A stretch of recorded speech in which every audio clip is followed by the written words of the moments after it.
All right, so let's talk about learning skills, building self-efficacy, and why we don't do that much anymore and why we should get back to it. So,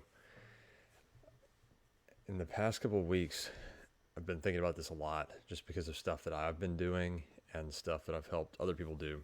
So, a couple weekends ago, I did a stream when I was in Belton, and I taught someone how to build a fire without a match. So, we just had flint and steel, and we had to go gather wood in the varying sizes to make sure that we could get something to light, and then finding natural fibers off of certain trees with a particular type of bark, and then just getting something set up where we could get a spark, get a flame, and turn that into a big campfire. Because the night before we had discussed all of the different like sizes of wood and getting tinder and all that stuff, and doing like a essentially like a one match fire, and then we went one step further. And then yesterday, I repaired a tire, and tire had a nail in it, and I didn't want to take the car somewhere, so I decided that I should know how to repair a tire. So I went and got a system to plug it, and took the tire off. Jack the car up, take the tire off, get the nail out, plug the tire, seal it, fill it back up, put it back on the car, and it's good to go. So I think there's a lot of things like that we don't do anymore just out of convenience. And I think that's good and bad. On anything like that, I think, sure, it'd be easy to take it down to a car shop and have them repair it. It's not that expensive. And with a fire, it'd be easy to go buy some charcoal or something and, take some lighter fluid or whatever and light it with a lighter. But I think the big part of that, the important part of that is knowing how to do these things and not being helpless. And these are just two examples. I don't, it's not everything we're talking about is necessarily like things you do with your hands. It could be, math. That's what I see with people a lot. Like people that have always jumped to a calculator to answer everything for them rather than ever trying to learn how they do math. Because I think that's one problem people have. They don't really understand how they learn because they've always just appealed to some other authority. They've just always, well, how do I do it? If they've ever had a problem, instead of going and figuring things out, they just immediately ask somebody else for the answer. That kind of learned helplessness, it puts us in a really bad spot. Because if there ever comes a time that you don't have that thing around, you don't have that tire shop anymore, you don't have a lighter, you don't have the calculator, you don't have whatever it is, you're helpless. So you need to be able to do these things. On top of that, really beyond just a perspective of being able to provide for yourself, there's a big feeling of self-efficacy that comes along with it. It feels good to take that tire apart or take it off the car, take a nail out, plug it, and then put air back in it and see that it's holding. Like that feels good. Like I did that. It feels good to gather wood and get a flint and steel and set a spark to it and then watch this thing burn for hours. That's a good feeling. It's a feeling of self-efficacy that you've done something, you've completed a task, and you've done it well. And, no one else can take credit for it. Like, this is your thing. You did it start to finish. I think so many people are missing that. We're missing that because we've forfeited these skills to other people, to other authority, to other, convenience, to other technology, which again is not all bad. But I think you need to know that you can do it in the first place. We had the sink break here a while back. It got stopped up. It'd be easy for me to call a plumber. Like it would take me almost no work. It'd take some money and some time, but it would take me almost no work to let somebody repair the sink. But instead, I look at it and go, I think I can do this, and take it apart and figure out it's clogged and then repair it. And now next time, if I don't want to fool with it, I'll feel fine calling a plumber because I know I have that skill if the time comes that I need to actually put it into place. So that's the thing with all of this. Like, you know, I told the person I was teaching about the fire, now that you know how to do it the easy way from now on if you want. But now you can feel comfortable knowing I am capable of creating a fire with nothing but flint and steel. And I told her next time we're going to use a fire bow so we can really, like, if you were in the woods and had nothing, you could do this. But it's that self-efficacy. And as over time, where we build these skills throughout life, like I'm really big on knowing how to grow food. I think that's super important. And I think it's a task that not many people know how to do anymore. And it was at one time, not long ago, literally everyone knew how to do it. You had to, or you'd starve. And now we've forfeited that. It's, again, that learned helplessness where we said, well, somebody else does that. I'll just go to the grocery store. Okay, but that's like a very human ability to be able to grow your own food, to be able to provide for yourself and your family the necessities of life. Like, think about that. We've forfeited that to someone else. We've just said, please take care of me forever. Please always give me food or I'll die. Like, know how to grow food. If you do, I'm not saying you have to eat everything out of a garden and only eat animals you've killed, which would be a great way to live. But at least know how to do it. And then next time, sure, go to the grocery store. You know, take that convenience. But don't be using convenience because it's literally your only option because you have this learned helplessness. That's what's so dangerous. And I think there's a lot of people, we have a crisis of confidence in our culture now. And I always say our culture, and that's not to like dump on Americans or anything. It's because it's what I know. I'm in America, so this is what I see. You know, I see our media, I see the people around me, I see the students I teach. So I don't know. I think this is probably going on in other parts of the Western world because we have such advanced technology and we have so many like extras. We have so much stuff and things have been so good that we have all this convenience, but we're forfeiting something for it. And so I see it especially with young men. Again, frame of reference, but they don't know how to do anything. Like hardly anything. Like a lot of them are not great at school anymore because they've handed that off to something else. Like if they don't know an answer, they just ask rather than like working and figuring it out. Or, you know, I don't know many young guys now that can do like, you know, plug a tire, light a fire, clean a fish, plant a seed and raise it to, you know, something they can eat. Like there's a lot of stuff, you know, clear a sink, any of those things. I don't know, you know, hopefully it isn't this severe, but you think about a lot of people can't even like change their own tire, much less plug it. Like if they had a spare, like you can't change their tire. They just go, oh, we'll have AAA. Yeah, but what about when you don't? And how would you feel if you can do this, you can repair this thing and be like, I did that. I feel good about it. It's adding confidence. I had a guy recently ask on social media, how can I be more confident? Pretty simple. And one of the first things I told him was learn a skill and get good at it. Get objectively good at it.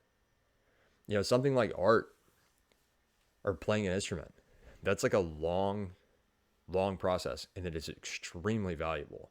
And so I'm not downplaying that at all. Like to be able to play an instrument feels very good and it's a very good skill to have and it does incredible things for your brain. But it's also somewhat, it can be a little bit subjective where people could say, well, I don't really like that music, whatever.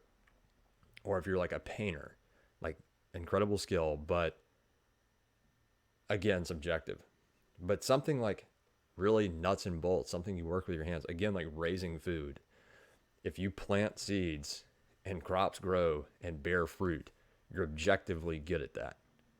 If you can catch a fish, scale it and fillet it and keep all the meat, that's a skill you're good at. It's not like, well, you know, I don't really like the way it sounded. No, like you did that right. And you can feel confident now that you can provide for yourself and someone else in a situation if you needed to eat and there's water. Like you know how to do it. You know, if you can kill an animal skin it, clean it, and cook it. Like just the skill of being able to cook. How about that? That's a big one that's been lost. People can't cook for themselves, and they don't have to, because you order food, you go pick something up, which all of that stuff, don't get me wrong, that's awesome. I do all of it. But I'm saying have the skill before you take the convenience. Because that's what those things are. Like, let's keep conveniences, and not necessities. That's what's become really concerning to me, is like a phone is an incredible convenience. Incredible. It can do all kinds of stuff. But we've gotten to a place with a lot of people that it's a necessity because they can't do anything. They can't operate without it. That's scary. Now it's not like convenient anymore. Like you have to have it. It's like a lifeline. Because what if something goes wrong? Any of these things I'm talking about. What if you need help and you don't know how to provide for yourself? You don't know how to do, let's say you get hurt somewhere. You don't know how to do any kind of first aid. Let's say you're in danger and you don't know how to protect yourself. Well, now that phone is all of a sudden it's a necessity. It's not convenient. You have to have it. So then what happens when you don't? You're helpless. And that's that kind of learned helplessness I'm talking about. But again, going back to like not just like needing to know this stuff because it's good for you, but it makes you feel good. If you can think of any task that it was difficult to learn or it was kind of hard to do, and you complete it and you look at your finished product and it looks good and it works, whatever the thing was, and you didn't have to ask anybody for help because you figured it out. That feels good. We need more of that. I'm telling you, that right there helps that crisis of confidence, that knowing that you have some self-efficacy.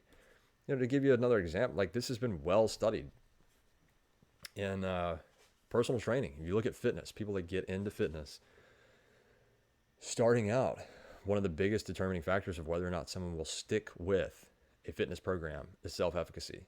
If they feel like they're good at it, that's it. That's like the number one thing. If somebody's doing exercises and they feel like they don't know what they're doing, they'll quit because they feel like, they're not confident. They feel like they're being judged, whatever. And so they'll give it up. But once they feel good at it, they can do it on their own. They don't need a lot of extra motivation. They feel confident. So they'll stay and keep doing it. And that's the kind of stuff we're talking about. Like we have a lot of people that are super willing to give things up now, say, I can't do it without ever trying because they have that learned helplessness. And it's a super sad thing to watch. But, you might have somebody that you could think of, maybe in your life or someone you come in contact with who, if something appears difficult from the outside, they don't even try. Like they immediately are like, I don't know how to do this. Like, well, have you tried? No, but I know I won't be able to know I won't know how to do it. I need somebody to help me. That is crippling. It's crippling for an individual to not be able to look at something hard and go, I want to figure it out. Which I maybe am too much that way in some senses, where I might spend more time on something where I could delegate a task and be like, you know what, this is not my thing, but I just want to know how things go. I might, the next time around, if I know how to do something, I'll delegate it, but I want to know how it all works. And then you can go, you know what, this is not my forte. I'm not the best at this. For me, it was like website design.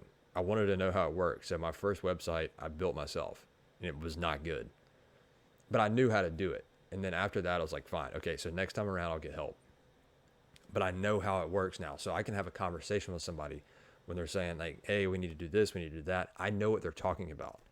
And if something were to go wrong, I can fix it myself, or at least patch it until somebody can come and help me further. So that's the thing about like the first aid, the vehicle stuff, like all of that, like know how things around you work and be able to be effective and have some kind of self-efficacy to do stuff on your own. I think it's just like crazy important. And I think if you start doing these things, you'll see that there's a big increase in confidence. self-worth, self-efficacy, because you feel like you don't always need somebody else. You can turn those, what have become necessities for you, you can turn them back into conveniences. AAA becomes a convenience again, not a necessity. Uber Eats becomes a convenience, not a necessity.